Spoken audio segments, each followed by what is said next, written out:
ડભોઈ જ્યારે દર્ભાવતી બનવા તરફ જઈ રહ્યું છે, ટૂંક જ સમયમાં અહીંયા તાલુકા પંચાયતનું નવું બિલ્ડિંગ બન્યું, ડભોઈ નગરપાલિકાનું બિલ્ડિંગ નવું બન્યું,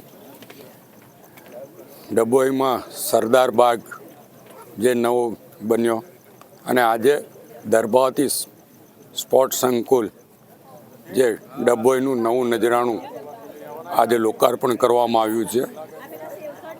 ઇન્ડોર અને આઉટડોર રમતો રમી શકે યુવાનો, એના માટેનો આ એક સુંદર પ્રયત્ન છે. વડોદરા જિલ્લામાં આ દર્ભાવતી સ્પોર્ટ્સ સંકુલ એ કદાચ સૌથી મોટું સ્પોર્ટ્સ સંકુલ બનાવવામાં આવ્યું છે.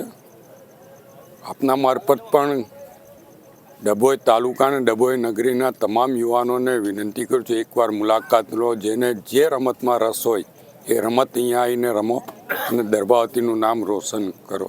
6 કરોડ રૂપિયાના ખર્ચે આ દર્ભાવતી સ્પોર્ટ્સ સંકુલ ઊભું થયું છે. આગામી કોમનવેલ્થની ગેમો હોય કે ઓલિમ્પિક, જ્યારે ગુજરાત અને ભારતમાં એ બધી રમતો ભવિષ્યમાં રમાવાની છે, ત્યારે અહીંયાથી પણ રમતવીરો તૈયાર થઈને દર્ભાવતીનું નામ રોશન કરે એવી અપેક્ષા સાથે સરકાર તરફથી આ ગ્રાન્ટો ફાળવવામાં આવે છે અને રમતગમત સંકુલો ઊભા થઈ રહ્યા છે. ત્યારે હું સરકારનો પણ આ તબક્કે આભાર માનું છું અને સાથે સાથે આજના લોકાર્પણ વિધિ પછી ઉમેશભાઈ બારોટ લોકગાયકના આજે ડાયરોનો પણ કાર્યક્રમ, એમાં પણ નગરના લોકોએ મોટી સંખ્યામાં ભાગ લઈને આનંદ માણ્યો છે અને એક નવો જ ઉત્સાહ લોકોમાં જોવાઈ રહ્યો છે. ત્યારે આ સ્પોર્ટ્સ સંકુલનો સદુપયોગ થાય અને યુવાનો અહીંયાથી સારી રીતે રમતમાં આગળ વધે અને એના માટે જે કંઈ કોચિસની વ્યવસ્થા છે એ કોચિસની વ્યવસ્થા પણ અહીંયા કરવામાં આવશે.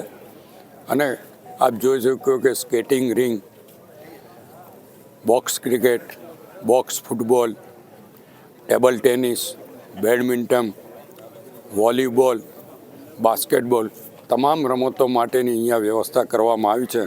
અને ટૂંક સમયમાં અહીંયા જિમ્નેશિયમ અને ટેનિસ એ બંનેની વ્યવસ્થા પણ કરવામાં આવશે, જેના દ્વારા જેને જે રમતમાં રસ હોય એ રમત યુવાનો રમી શકે અને શારીરિક રીતે યુવાનો સ્વચ્છ પણ થાય અને દર્ભાવતીનું નામ રમતગમતમાં રોશન કરે એ આપના મારફત અપેક્ષા પણ રાખું છું.